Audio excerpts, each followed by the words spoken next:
টকঝাল মিষ্টি কাঁচা আমের আমসত্ত্ব। আমসত্ত্বের রেসিপি তো অনেকভাবে খেলেন, এভাবে একবার ট্রাই করে দেখুন, ইনশাল্লাহ এটা অনেক ভালো লাগবে। আর বানানোটাও ইজি। শুরুতে 1 কেজি আম কিউব করে কেটে নিয়েছি। 1 কেজি আমের জন্য 1 কাপ পরিমাণ পানি দিয়ে দিলাম। তো আম সিদ্ধ করতে কিন্তু খুব বেশি পানির প্রয়োজন হয় না, পানি ছাড়াও সিদ্ধ করা যায় সেরকম রেসিপিও কিন্তু একটা দিয়েছি। সো যাই হোক, তারপর হাঁড়িতে দিয়ে দিলাম। ভেবেছিলাম রাইস কুকারে রান্নাটা করব, তো এর ভিতর বিদ্যুৎটা চলে গেছে, এজন্য আবার হাঁড়িতেই দিয়ে দিলাম। তো আমটা সিদ্ধ হয়ে গেলে একটা চালনিতে সম্পূর্ণ আমটা আমি ঢেলে নিচ্ছি। এখন আমের পিউরিটা বের করে নিব, এজন্য যে কোনো কিছু আপনারা ব্যবহার করতে পারেন। তো আমি যেটা দিয়ে মাঝে মাঝে ভর্তা বানাই ওইটা একটা চালনির ভিতর দিয়ে আমের পিউরিটা বের করে নিলাম।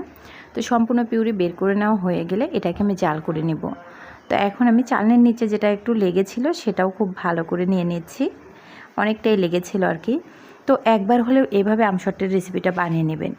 এখন আমি পিউরিটা খুব ভালো করে নেড়ে চেড়ে দিচ্ছি। 1 কেজি আমের পিউরির জন্য এখানে আমি 1 কাপ থেকে একটু কম চিনি দিয়ে দিব, কারণ এই আমসত্ত্বটা কিন্তু আমি টক ঝাল মিষ্টি 3 ভাবে করব, আর টেস্টটা যেন ঠিক সেরকম আসে, মানে টক ঝাল মিষ্টি আর কি। সাথে দিয়ে দিয়েছি একটুখানি লবণ। আবারও লবণটা মিক্সড করার পর এখানে আমি বিট লবণটা দিয়েছি, সেটা কিন্তু স্কিপ হয়ে গেছে। 1 টেবিল চামচ বিট লবণটা দিবেন।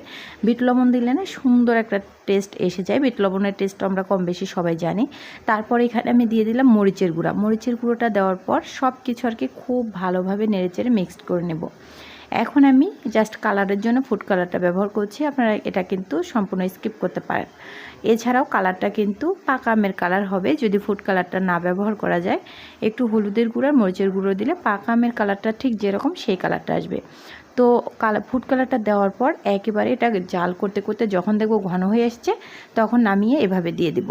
ট্রেটাতে আমি আগে থেকে একটু সরিষার তেল ম্যাশ করে রেখেছিলাম। যাই হোক, আমসত্ত্বর এই রেসিপিটা কিন্তু দারুণ টেস্ট হবে যদি এভাবে বানিয়ে নেন। তারপর আমি মরিচ ভেজে সেটাকে আধ ভাঙা করে দিয়ে দিচ্ছি, এটা দেওয়ার ফলে কিন্তু আরও ভালো লাগবে। ওই যে বলছিলাম টক ঝাল মিষ্টি 3টা ফ্লেভারই এখানে পেয়ে যাবেন। রেসিপি ভালো লাগলে প্লিজ ইউটিউব ফেসবুক যেখান থেকে দেখেন না কেন আমার পরিবারে যুক্ত হয়ে যাবেন।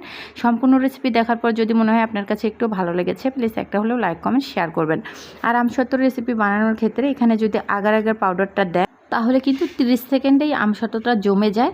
আর যদি না দেন তাহলে একটু সময় ফ্যানের নিচে রাখতে হবে। আমি দেখাবো জন্য কিন্তু তাড়াতাড়ি উঠে নিয়েছি, তো আপনারা একটু সময় ধরে রেখে দিবেন।